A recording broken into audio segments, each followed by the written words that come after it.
Hi ನಮಸ್ತೆ ಎಲ್ಲರಿಗೂ ಕರ್ನಾಟಕ ರೆಸಿಪೀಸ್ಗೆ ಸ್ವಾಗತ. ನಾನಿವತ್ತು ಸೋಯಾ ಮಸಾಲ ರೈಸ್ ಹೇಗೆ ಮಾಡೋದಂತ ತೋರಿಸ್ತಿದ್ದೀನಿ. ಇದಕ್ಕೆ ನಾನು ಸೋಯಾಬೀನನ್ನ 1 ಗಂಟೆ ನೆನೆಸಿ ನೀರಲ್ಲಿ ಬಾಯ್ಲ್ ಮಾಡಿ ಇಟ್ಕೊಂಡಿದ್ದೀನಿ.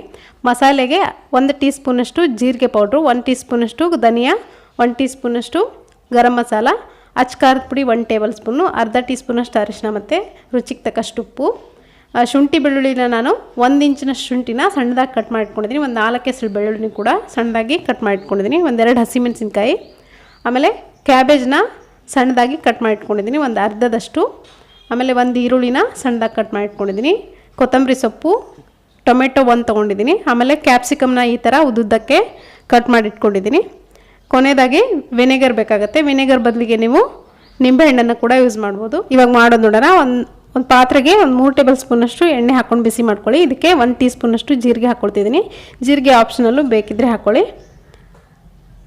ಜೀರಿಗೆ ಸ್ವಲ್ಪ ಫ್ರೈ ಆದಮೇಲೆ ಶುಂಠಿ ಬೆಳ್ಳುಳ್ಳಿನ ಸಣ್ಣದಾಗಿ ಕಟ್ ಮಾಡಿ ಇಟ್ಕೊಂಡಿರೋದು ಹಾಕ್ಕೊಳ್ತಿದ್ದೀನಿ. ಇದು ಸ್ವಲ್ಪ ಚೆನ್ನಾಗಿ ಫ್ರೈ ಮಾಡ್ಕೊಳ್ಳಿ. ಇದಾದಮೇಲೆ ಇದಕ್ಕೆ ಸಣ್ಣದಾಗಿ ಕಟ್ ಮಾಡಿ ಇಟ್ಕೊಂಡಿರೋ ಈರುಳ್ಳಿ, ಆಮೇಲೆ 1-2 ಹಸಿಮೆಣಸಿನ್ಕಾಯಿ ಹಾಕ್ಕೊಳ್ತಿದ್ದೀನಿ. ಇದನ್ನು ಸ್ವಲ್ಪ ಬಾಡಿಸ್ಕೊಳ್ಳಿ. ಇದಾದಮೇಲೆ ಕ್ಯಾಬೇಜ್ ಹಾಕ್ಕೊಳ್ತಿದ್ದೀನಿ, ಆಮೇಲೆ ಕ್ಯಾಪ್ಸಿಕಮ್ ಕೂಡ ಹಾಕ್ಕೊಳ್ತಿದ್ದೀನಿ. ಇದನ್ನೆಲ್ಲ ಹಾಕ್ಕೊಂಡು ಚೆನ್ನಾಗಿ ಒಂದ್ಸರಿ ಮಿಕ್ಸ್ ಮಾಡ್ಕೊಂಡು ಫ್ರೈ ಮಾಡ್ಕೊಳ್ಳಿ. ತುಂಬ ಚೆನ್ನಾಗಿರುತ್ತೆ ಇದು ಮಸಾಲ ರೈಸು. ಈ ಸೋಯಾಬೀನ್ ಹಾಕೋದ್ರಿಂದ ಇನ್ನೂ ಟೇಸ್ಟಿಯಾಗಿರುತ್ತೆ. ನೀವು ಸ್ವಲ್ಪ ಖಾರ ಜಾಸ್ತಿ ಹಾಕಿದರೆ ಇದು ಟೇಸ್ಟಿಯಾಗಿ ಬರುತ್ತೆ. ಆಮೇಲೆ ಇಲ್ಲಿ ಟೊಮೆಟೊ ಕೂಡ ಹಾಕ್ಕೊಂಡೆ, ಆಮೇಲೆ ಸೋಯಾಬೀನ್ ಹಾಕ್ಕೊಳ್ತಿದ್ದೀನಿ. ಸೋಯಾಬೀನನ್ನು ನೀವು 1 ಗಂಟೆ ನೆನೆಸಿ ನೀರಲ್ಲಿ, ಆಮೇಲೆ ಕುದಿಯೋ ನೀರಲ್ಲಿ ಇದನ್ನು 1-2 ನಿಮಿಷ ಇದನ್ನು ಬಾಯ್ಲ್ ಮಾಡ್ಕೊಳ್ಬೇಕಾಗತ್ತೆ. ಇದಕ್ಕಿವಾಗ ಅಚ್ಕಾರದ ಪುಡಿ ಮತ್ತು ಉಪ್ಪು ಹಾಕ್ಕೊಳ್ತಿದ್ದೀನಿ, ಅರಿಶಿನ, ಇದೆಲ್ಲ ಹಾಕ್ಕೊಂಡು ಚೆನ್ನಾಗಿ ಮಿಕ್ಸ್ ಮಾಡ್ಕೊಳ್ಳಿ. ನಾನಿಲ್ಲಿ ಸ್ವಲ್ಪ ಖಾರನೇ ಕಡಿಮೆನೇ ಹಾಕ್ಕೊಳ್ತಿದ್ದೀನಿ. ನೀವು ಖಾರ ಜಾಸ್ತಿ ಹಾಕ್ಕೊಂಡ್ರೆ ಇದು ತುಂಬ ಟೇಸ್ಟಿಯಾಗಿರುತ್ತೆ.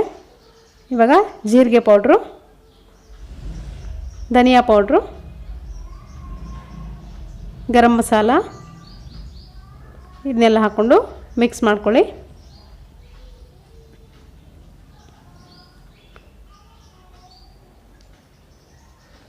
ಸೊ ಇದು ನೈಟ್ ಡಿನ್ನರ್ಗೆ ಅಥವಾ ಮಧ್ಯಾಹ್ನದ ಊಟಕ್ಕೂ ಕೂಡ ಇದನ್ನು ಮಾಡ್ಕೊಳ್ಬೋದು. ಕೊನೆಯದಾಗಿ ವಿನೆಗರ್ ಹಾಕ್ಕೊಳ್ತಿದ್ದೀನಿ.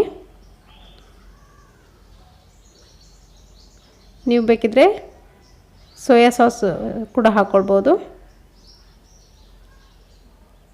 ಇದನ್ನು ಇವಾಗ 1-2 ನಿಮಿಷ ಚೆನ್ನಾಗಿ ಫ್ರೈ ಮಾಡ್ಕೊಳ್ಳಿ. ಕೊನೆಯದಾಗಿ ಕೊತ್ತಂಬರಿ ಸೊಪ್ಪು ಹಾಕ್ಕೊಳ್ತಿದ್ದೀನಿ.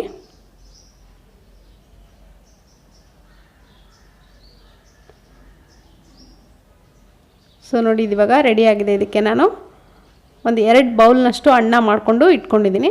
ಇದನ್ನು ಹಾಕ್ಕೊಂಡು ಇದನ್ನು ಮಿಕ್ಸ್ ಮಾಡಿಕೊಂಡ್ರೆ soya chunks masala rice ready ಆಗುತ್ತೆ.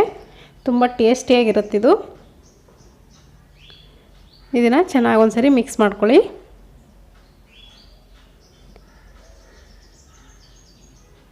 ನೀವು ಅಚ್ಕಾರದ ಪುಡಿ ಬದಲಿಗೆ ಬರೀ ಹಸಿಮೆಣಸಿನ್ಕಾಯನ್ನೇ ಹಾಕ್ಕೊಂಡು ಮಾಡ್ಕೊಳ್ಬೋದು, ಇಲ್ಲ ಪೆಪ್ಪರ್ ಪೌಡ್ರ್ ಕೂಡ ಇದಕ್ಕೆ ಯೂಸ್ ಮಾಡ್ಬೋದು.